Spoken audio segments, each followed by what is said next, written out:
The reason that there are not any excuses not to is that the options for offering flexibility are enabled by today's technologies and just a bit of creativity, a bit of getting willing to move beyond the way that it's always worked and to reimagine a bit what service delivery could look like in a world where you are offering your employees some of that flexibility. If we consider how the incorporation of more self-service and remote service change what's possible, we start to see how coming up with different scenarios that can offer more flexibility to our workforce is feasible.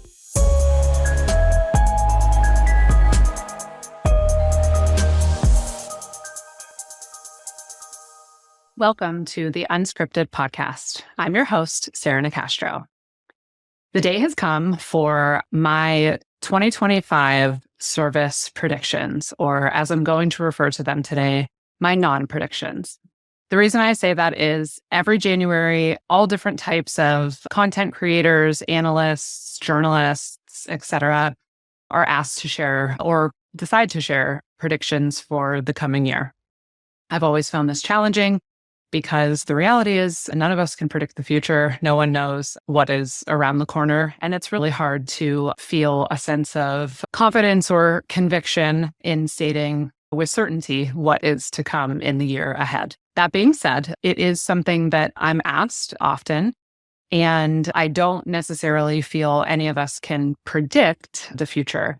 There are some different themes or trends that, in my opinion, we can expect to see in 2025 based on the conversations that I have on this podcast on a weekly basis, based on the interactions I have the opportunity to have with people within the future of field service community, the interactions that I have with different IFS customers who are on their journey to service transformation and service optimization.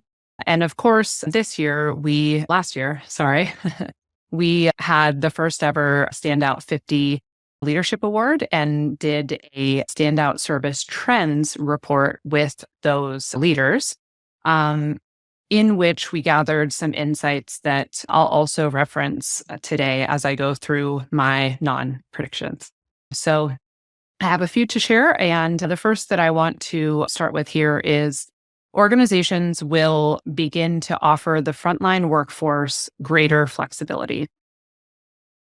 Here's why I think this will happen. It has to. We know that flexibility and better work-life balance is incredibly important to today's talent. And this is an area where, for a long time and for a lot of different reasons, service organizations have dismissed it as simply not possible, and that has changed. So in the Standout Service Trends report, 29% of respondents report that they already are allowing flexible schedules, remote work options, or other work-life balance initiatives as part of an employee engagement focus.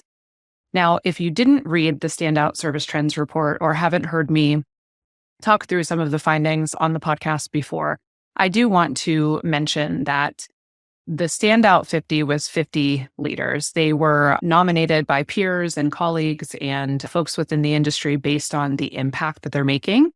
But there's no way that we can say that necessarily a sample size of 50 is representative of the whole, right? So in my mind, if these folks were folks that were nominated for their impact, we could deduce from that they, as leaders, and possibly the organization that they're a part of, are on the better side or further alongside of thinking and best practices when it comes to service. That may or may not be true, but my point here is saying that 29% that's 29% of those 50 leaders, not of all of service by any means.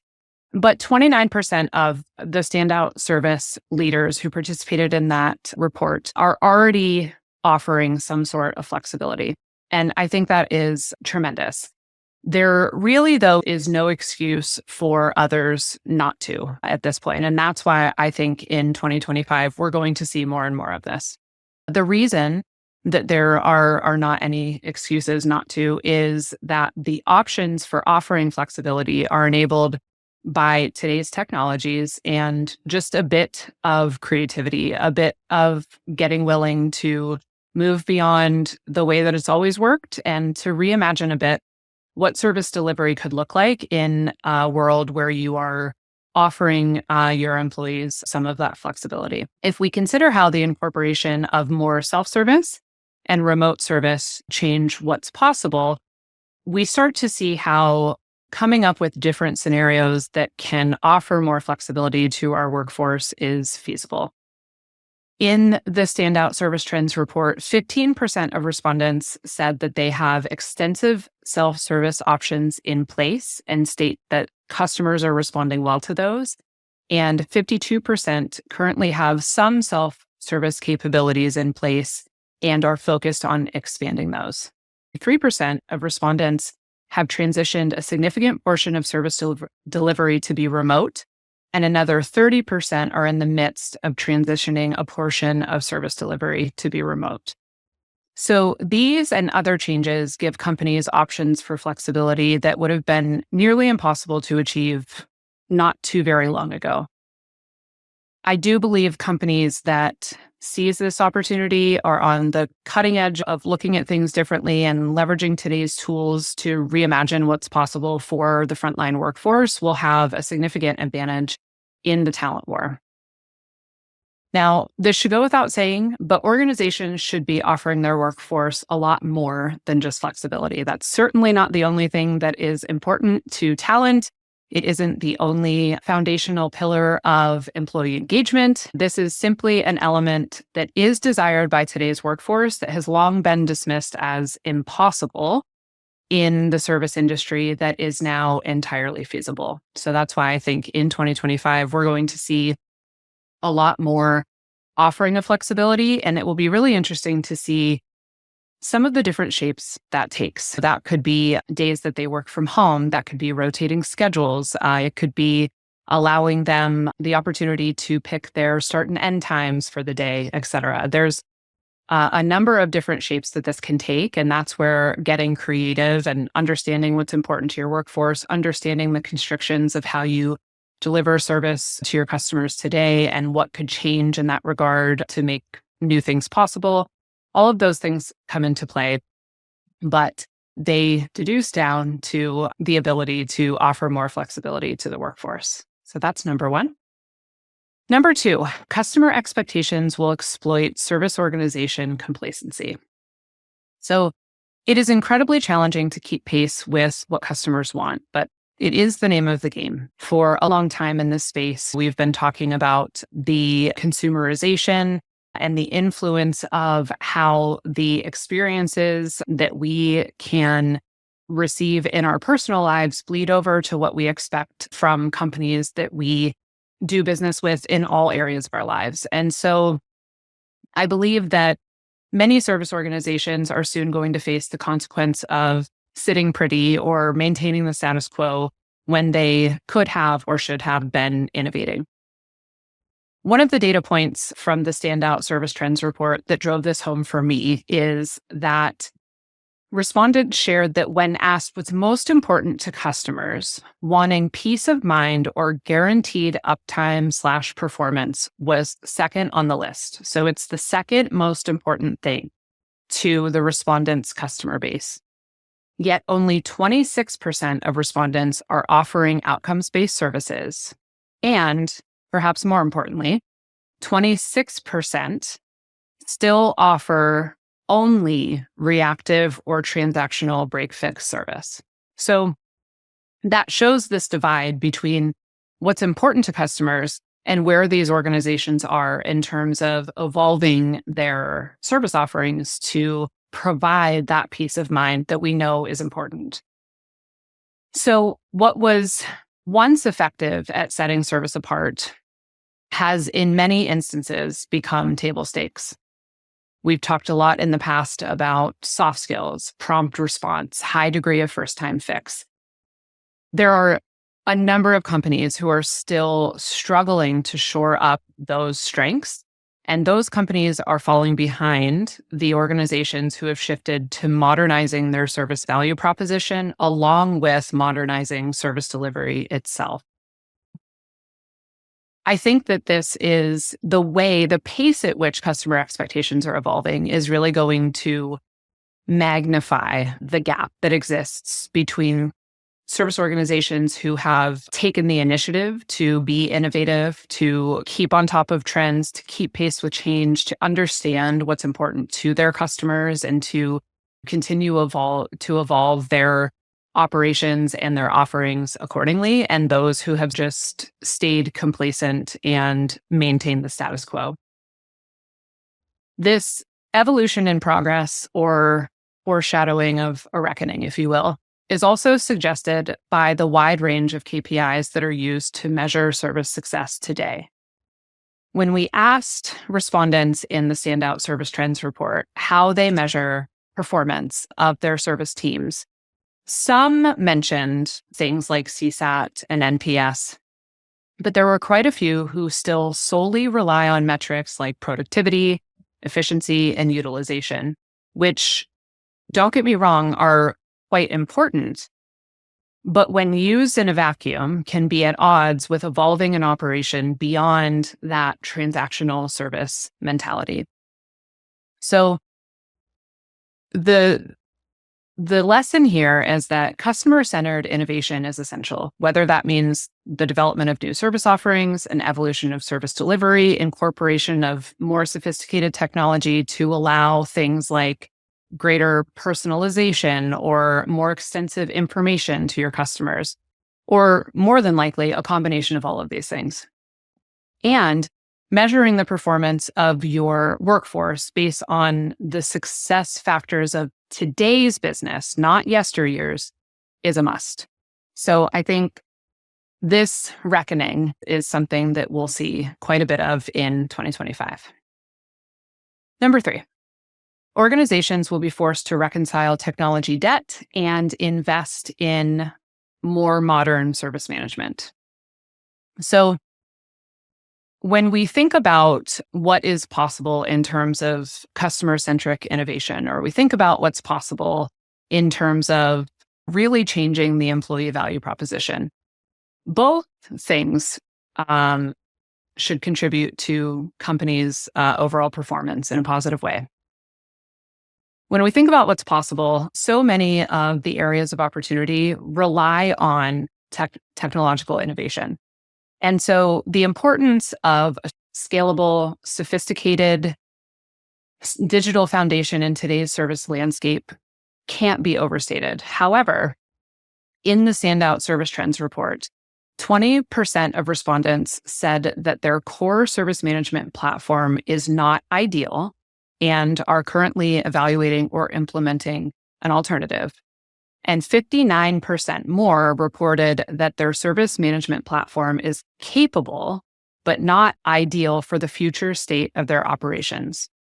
Only 15% reported that they have a fully functioning and future-ready service management system in place, and 50% stated that less than 10% of field service tasks are automated. This shows not only the opportunity, but the directive to modernize core systems in order to remain relevant, both to your customers and to your employees. The good news is, and supporting why I think we'll see a lot of this investment in new core systems and replacement of legacy systems in 2025, is that respondents also indicated that for 2025, nearly half of respondents are set to bolster their technology investments. 35% expect a moderate increase in their technology budget, and 12% expect a significant increase. 47% expect their technology budget to remain flat, and 6% expect a nominal decrease. So the stage is set here based on the absolute imperative nature of having that capable, scalable solution in place that not only meets the really strong demands of today's business, but sets you up for success in the future. It's so crucial to businesses to be successful, and the time has come to get rid of what's not working, to get rid of what can't meet the needs of where you need to go, and put in place the solutions that can. So building off of that, certainly over the last few years, everyone's predictions have included AI in some way, shape, or form.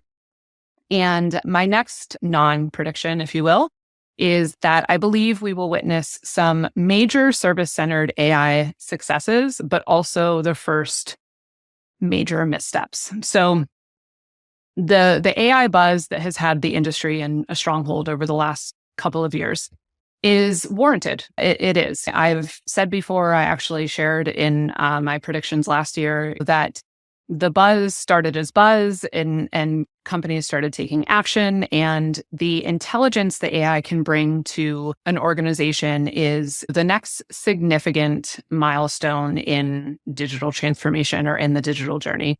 There are so many opportunities, sometimes so many that it can be quite overwhelming, but it's something that we have to be very pragmatic about. All of the buzz is something that the Service Trends Report showed that the standout leaders also believe in. 62% of respondents are currently using AI in their operations, and they shared some examples such as chatbots, triage and tech support, service order summaries, document and data search, guided troubleshooting, optimized scheduling, generating service tickets from emails, and much more. Further, 47% state that AI is their next area of focus in terms of technology investment, and 76% believe advanced AI will be critical for remaining competitive in field service. That being said, the current and future use of AI is not without concern. The top 3 concerns that respondents shared are accuracy and bias, with 33%, the need to master the basics first, 23%, and not having the data at the ready to support the use of AI, 19%.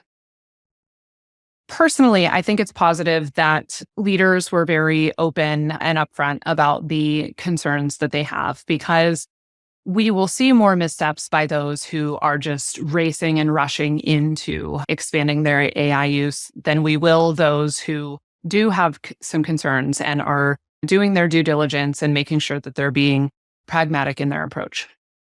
So here's what I think will happen in 2025. I anticipate that we'll see the buzz that has moved to action morph into some really compelling success stories. There are so many ways that AI in different forms can be incredibly useful to service organizations. And again, in a way that can really bring value to not only the business, but the customer experience and the employee experience. If you want to take a deeper dive into some of the different ways that AI will unfold in service in 2025, you should check out the predictions blog from my colleague, Mark Brewer, who is the Vice President for Service Industry at IFS.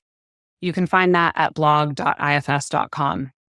But he explores in detail some of the cool ways that he believes AI will evolve in service this year. And personally, I'm very excited to start to see at conferences and on the podcast, in discussions, some of these real world success stories. And not just real world success stories on a small scale, but starting to see real world success stories from companies that are doing quite sophisticated things and driving real business value by doing so.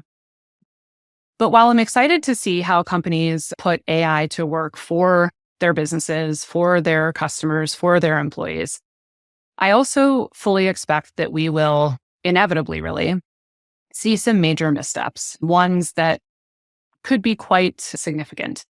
If I were to get out my crystal ball, I would anticipate everything from failing to see AI as a tool that can augment the work of talented people and instead trying to replace them with technology to the detriment of the customer experience, or rushing into AI use that isn't rooted in real business case or supported by capable technology. There are some ways here that organizations can go really wrong if they aren't keeping in mind the ethical implications, the customer experience implications, and being really smart about how they take this incredibly valuable tool and put it to the best use for their organization. So I'm not concerned, to be clear, about the fail fast type of mistakes that are part of any innovative project, but more so the big kahuna, what were you thinking type missteps that come from believing that there's some sort of loophole away from the realities and limitations of the hard work that is involved in getting AI right. So be smart about tying your investment and evolution and the technology to real business cases, and be smart about the partners that you choose to work with and the way you communicate those changes to your workforce and to your customers. And my final non-prediction is more a call to action, which is service leaders must get better at storytelling. At the Service Council Symposium last fall and in their own 2025 predictions, John Carroll of the Service Council spoke about the rising existential threat to service leaders. Essentially, the risk that exists for service not to have a spot in strategic decision making at the company, for organizations to miss the full view of what service and the wealth of insights the service function has mean to the business, and instead be dismissed or deprioritized. So this existential threat would be massively unfortunate to see unfold. And my hope is we don't see that happen at all. As we know, service is far more than a means to meeting customer needs. It's really a treasure trove of so much more. But to avoid this potential reality, service leaders have to become better storytellers. Many service leaders grew up from being technicians themselves, and not all have become comfortable or adept at articulating and influencing, but that is exactly what is needed. Service leaders need to use storytelling to translate the needs of and opportunities within the customer base to terminology that screams business value and shifts the perception of them and their teams from that of a necessary evil to a powerhouse of competitive differentiation and potential innovation. Deep diving into being sure you understand all the ways in which service is interconnected with your company's financial objectives, strategic vision, sustainability initiatives, and technological roadmap is a great start. But using storytelling to explain this interconnectedness in a language that will resonate with your company's C-level executives is a must. So let's work on that in 2025. And those, my friends, are my 2025 non-predictions. I would love to hear your thoughts on anything that I've shared here. I would also love to hear your thoughts on what you think 2025 will bring. So if you have any insight for me, please feel free to reach out through email or on LinkedIn. And next week, I look forward to our 300th episode. That's crazy and hard to believe. Until then, you can find more by visiting us at futureoffieldservice.com. The Unscripted Podcast is published in partnership with IFS. You can find more at ifs.com. As always, thank you for listening.